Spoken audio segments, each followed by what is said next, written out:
Buenas noches. En la materia de Procuración de Justicia en México, hoy vamos a ver lo que es la investigación. Dentro de la investigación en el sistema acusatorio actual, que viene siendo la segunda etapa, vamos a ver sus diferentes partes en las que se componen. Este video es con la finalidad de la materia de UNIT para la maestra Luz Areli Trujillo Gómez. Bien, comenzamos con la etapa de investigación. La etapa de investigación en el nuevo sistema judicial, acusatorio y oral empieza por una etapa no judicializada, el cual tiene origen en el Ministerio Público y esta comienza con la fórmula de una denuncia o una querella. Denuncia es cuando de manera infragante se ve a alguien cometiendo un delito y se le detiene, o por el levantamiento los policías acuden al domicilio y lo detienen.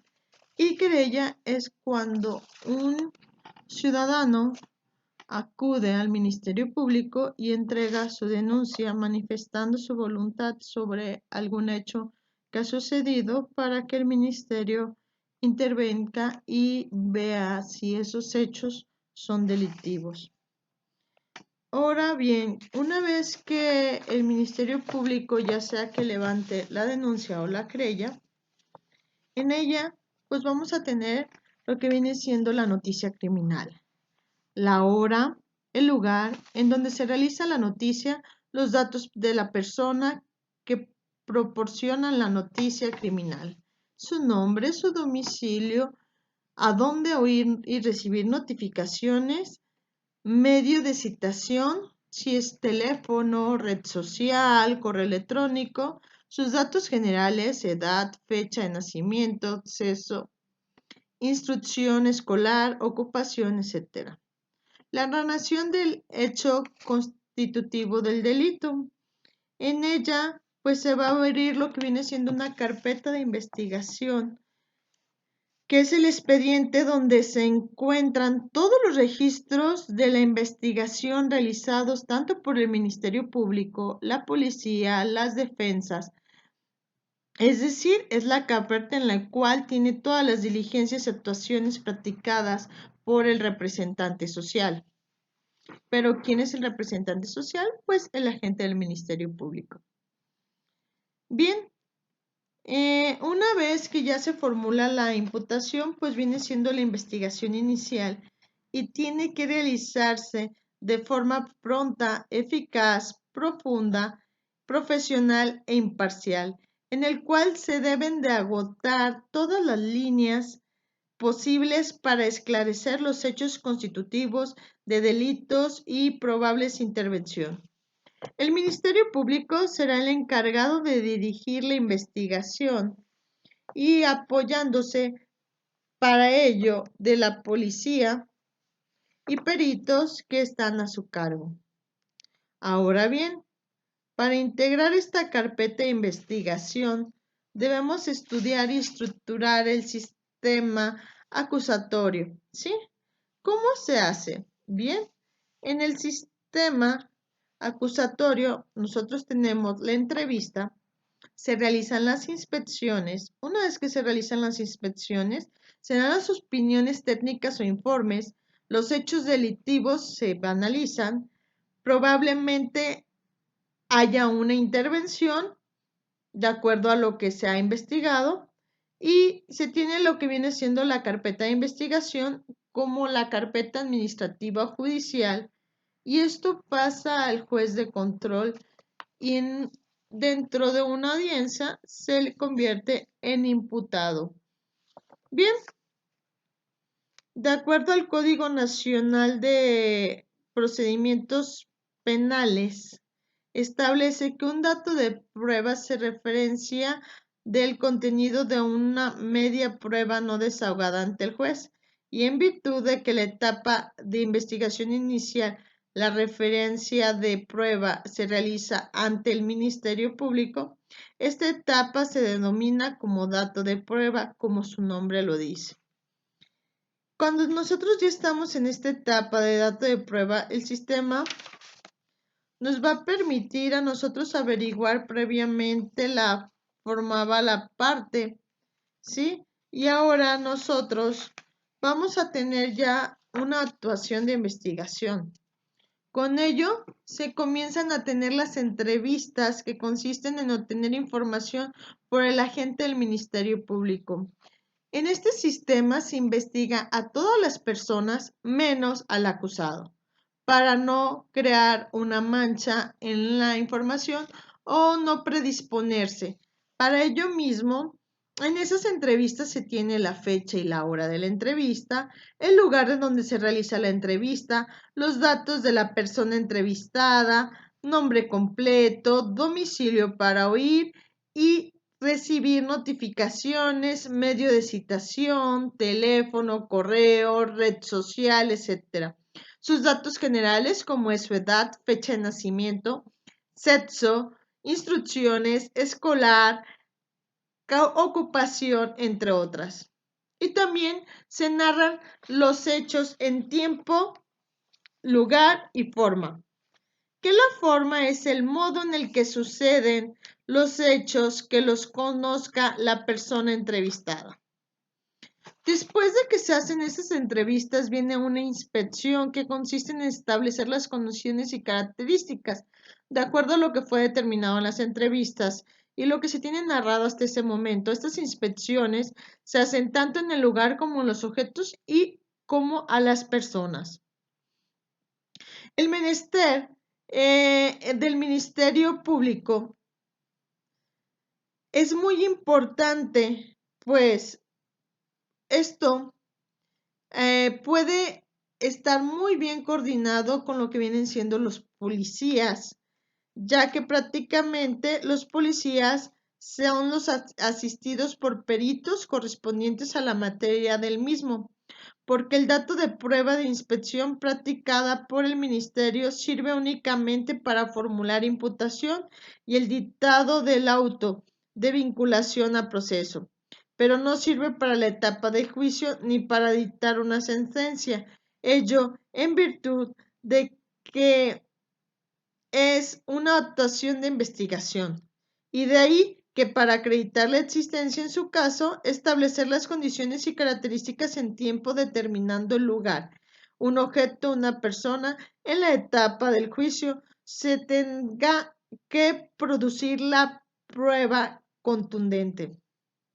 Para tal efecto, se tiene que ofrecer las periciales correspondientes, es decir, si se va a practicar una inspección en un vehículo automotor, debe de asistir a estas el perito de criminalísticas por la búsqueda de indicios del mismo.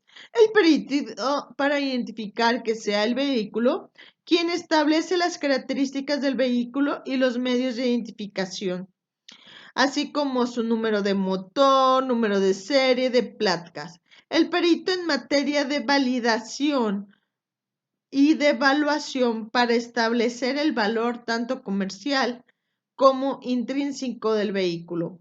El perito en datiloscopía para la búsqueda de fragmentos dactilares y según el tipo de delito que se investigue. Puede también asistir peritos en mecánica automotriz, en hojalatería. Así también, en una inspección se puede entrevistar a la persona que se encuentra en el lugar en el que se practica la misma, siempre y cuando sea útil para esclarecer los hechos. Por último, en toda inspección realizada debe de haber un registro de la misma que establezca fidedignamente lo practicado en la referencia de inspección. Bien, como siguiente paso vamos a tener lo que vienen siendo las personas como objeto de prueba. Si una persona tiene algo que ver con esto y la investigación policial practica la inspección de una persona en sus posicionamientos, pero la única situación en que puede hacerse tratándose de detenciones realizadas en fragancia, es decir, como comúnmente se dice, los agarraron con las manos en la masa. Después de este paso tenemos el aseguramiento de bienes, los bienes que están involucrados con el delito. Para esto el Ministerio Público asegura los instrumentos, objetos y productos del delito encontrados, ya sea en el lugar de los hechos o con ello la finalidad de que dichos bienes no se alteren, destruyan ni desaparezcan. Para esto se establecerán los mecanismos de control que se tengan para preservar el bien. Ahora pues, la propia ley adjudicativa penal nacional establece las reglas para efectos del aseguramiento de bienes, las cuales son: el Ministerio Público elabora un inventario de todos los bienes que asegura. La policía tendrá la obligación de preservarlos en el lugar de los hechos o los hallazgos de los indicios, huellas, vestigios del hecho delictivo. Y será obligación de la policía poner a disposición de la autoridad competente los bienes asegurados y el inventario correspondiente. Es decir, cada indicio relacionado con un hecho delictuoso debe de preservarse para tal efecto y con la finalidad de establecer su origen y autenticidad del indicio. Debe de recabarse la cadena de custodia de dicho objeto.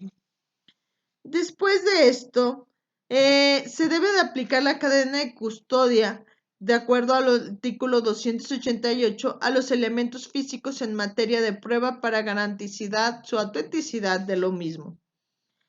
Después del procesamiento de indicios o elementos materiales probatorios en el lugar de intervención, tenemos lo importante que es la observación y comprensión de la detención de los indicios, la identificación de los indicios, la documentación de los indicios y garantizar la íntegra autenticidad e identidad de los indicios. El requisitado del registro de cadena de custodia se realizará con el fin de garantizar la continuidad y trazabilidad de los indicios. Bien, la cadena de custodia debe respetarse para que los indicios recabados en la escena del crimen generen convicción en el juzgador. Por lo anterior, en esta cadena, identidad del objeto, estado original, condiciones de recolección de fecha, lugar y hora, actos de preservación, embalaje y etiquetado, trasladados, permanencia de lugares, fechas y cambios de custodia que se realicen. Nombre, firma, identificación de todos los que estén en el contacto con el objeto. Así también respecto a los bienes asegurados de las cuales no se presente persona alguna para reclamarlos.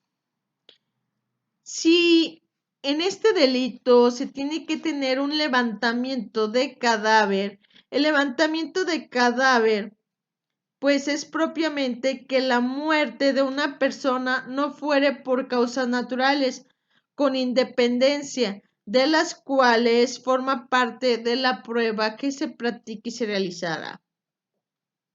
En esto, aparte de levantar el cadáver, pues hay un traslado de cadáver, la descripción de los peritajes y las exhumaciones. Bien, también se tienen las opiniones técnicas relacionadas con estos delitos para poder tener peritaje. ¿Cuántos peritajes se pueden practicar? No hay limitantes, simplemente son aquellos que sea necesario el número y la materia. El perito puede tener acceso a los indicios que formen parte de una expectativa para establecer que el dato prueba que obra en la carpeta de investigación y no exima al perito de comparecer en el juicio y ser interrogado. Para ello, pues tiene que utilizar un sustento jurídico en donde el perito tendrá que plantearse el problema la metodología, las consideraciones y las conclusiones. Y en primer lugar se establece el objeto de estudio, es decir, sobre el que se va a versar dicha expectativa. En segundo requisito se plasman los pasos a seguir para poder llegar al objeto. Y en tercer requisito se realizan las circunstanciadamente todas las observaciones técnicas y habilidades y responsabilidades. Y en el cuarto requisito se establece el resultado obtenido a realizar el estudio correspondiente.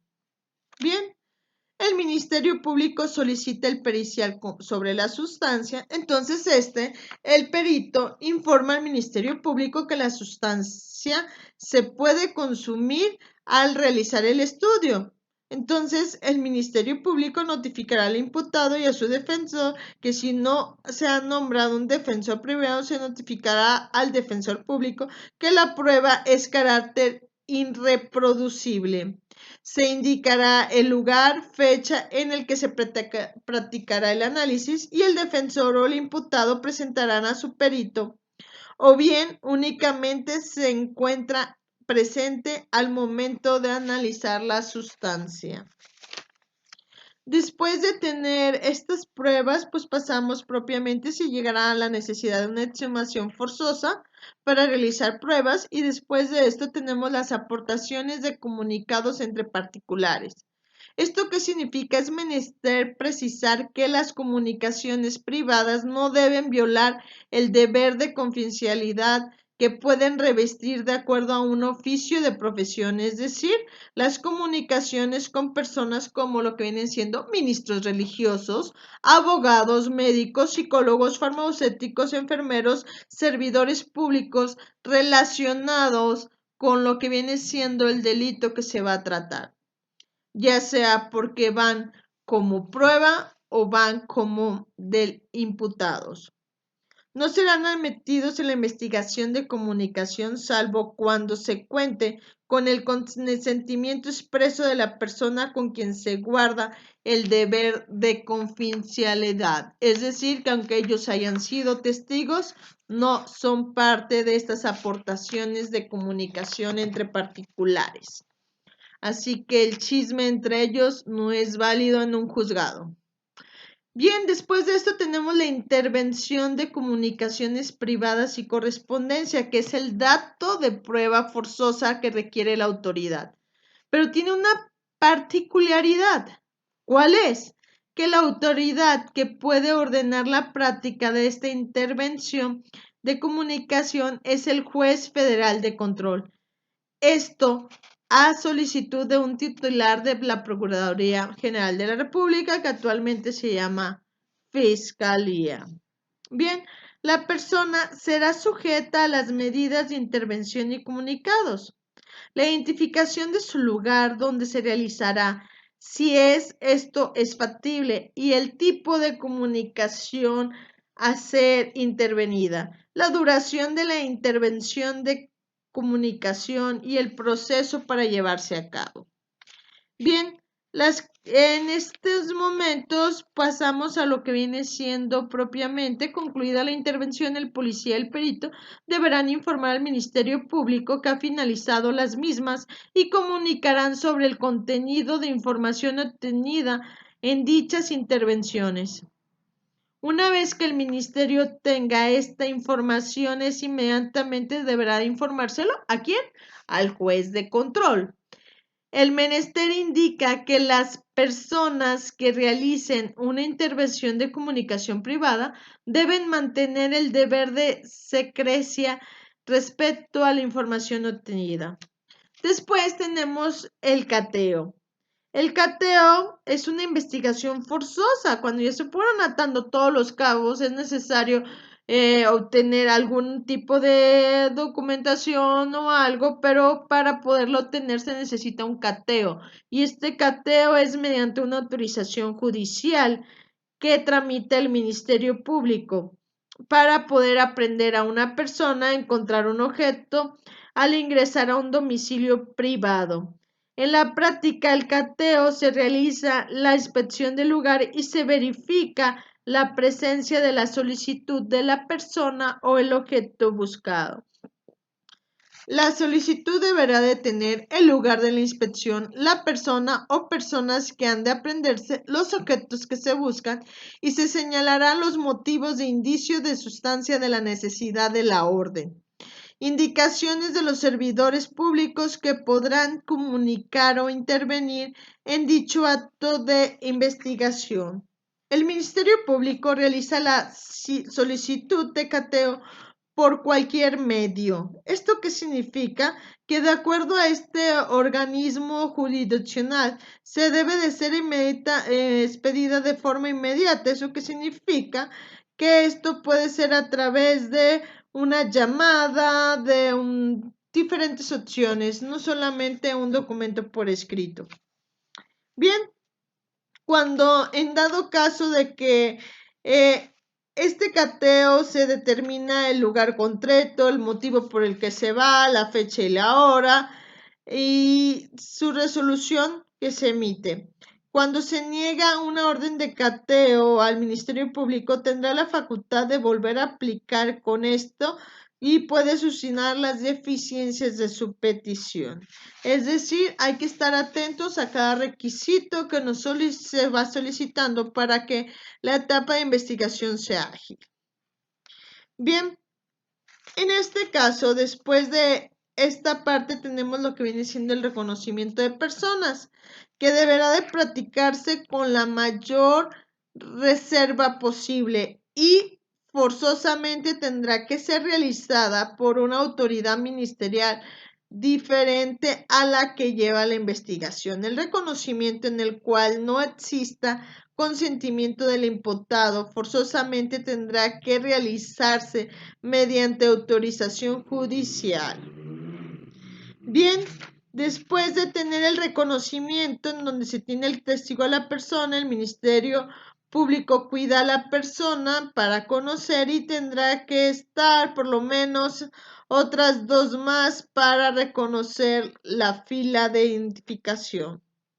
La autoridad ministerial verificará que las características físicas se encuentran. Tendrá que estar presente el defensor. Después, vamos a tener posterior a la descripción la persona que realizará el reconocimiento. Bien, en el registro de reconocimiento se debe de tener la autoridad que estuvo a cargo, el testigo ocular de las personas que participaron en la fila del identificación y el defensor. El reconocimiento por fotografía, este dato probará y se recabará cuando menos sea necesario reconocer a una persona que no esté presente y no se tenga forma de localizarla físicamente. Podrá exhibirse una fotografía. El reconocimiento de objetos o otros reconocimientos se pretende que se procederá en el primer término a exigirle a quien vaya a realizar el reconocimiento que proceda a la descripción del objeto, donde deberá de incluir sus características para su posible identificación. Y de ahí pasamos a lo que viene siendo una prueba anticipada que permite que se desahoguen pruebas antes de llegar a la audiencia del juicio, pero siempre que se cumplan los siguientes requisitos: que sea practicada por el juez de control, expresarse por la forma de oferente de razones, que las razones fundadas sean extrema necesidad y que se practique la formalidad de pruebas en la audiencia. La etapa prudencial puede solicitar una prueba anticipada es desde el momento de la denuncia o querella hasta antes de celebrarse la audiencia de juicio. Después tenemos las decisiones del Ministerio Público en la investigación inicial, en donde puede emitir resoluciones mediante las cuales termine la investigación. Esta en atención a las noticias de criminalidad o a los datos de prueba recabados. Abstenerse de investigar el Ministerio Público, pues puede ser, está fundada o motivada por la resolución de abstenerse cuando el hecho narrado no constituya un delito. Después tenemos los archivos temporales, que son las resoluciones del archivo temporal que se emitirá por el Ministerio Público cuando no cuente con datos de prueba que permitan continuar con una línea de investigación y que permitan realizar actuaciones con la finalidad de que la verdad histórica de los hechos y la carpeta de investigación permanecerán en archivo temporal hasta en tanto no se llegue a los demás del Ministerio Público.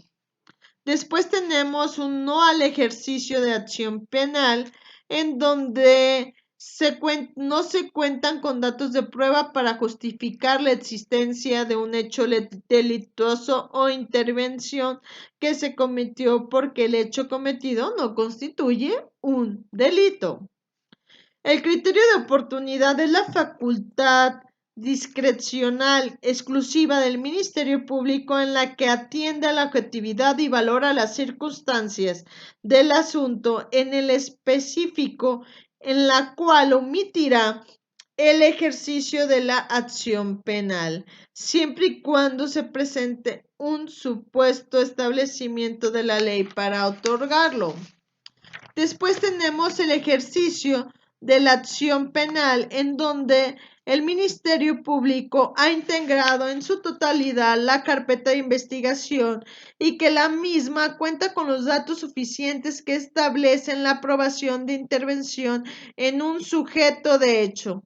El fiscal realizará los actos tendientes a ejercitar la acción penal, es decir, formular, imputar, lo cual se hará de la siguiente forma: con un control de detención en el cual se encuentra el detenido, el imputado, y solicitar una audiencia inicial, primero para el efecto que califique de legal y ratificar dicha detención por la parte del juez de control. En caso de calificarse dicha detención, se procederá a formular una imputación. La formulación de imputación sin detenido, el Ministerio Público solicitará al juez de control que cite un citatorio al imputado para que comparezca en una audiencia inicial. En caso de que la cita el imputado no comparezca, se ordenará entonces a su competencia a través de la fuerza pública, y una vez que el imputado en el primer acto procesal del formulario procesal, el Ministerio Público será formulada la imputación. Después, la audiencia de formulación de imputación por cumplimiento de orden de aprehensión, en el caso de que el Ministerio Público hubiese solicitado una orden de aprehensión derivada de la necesidad de la cautela y ésta se cumpla, a ser puesto a disposición el imputado ante el juez del Ministerio Público, solicitará la audiencia inicial, y una vez que el juez de control verifique las circunstancias de la detención judicial, el Ministerio podrá formular la imputación correspondiente. Y una vez formulada la imputación, de esta manera ha terminado la etapa de investigación. Saludos cordiales y hasta la próxima. Bye bye.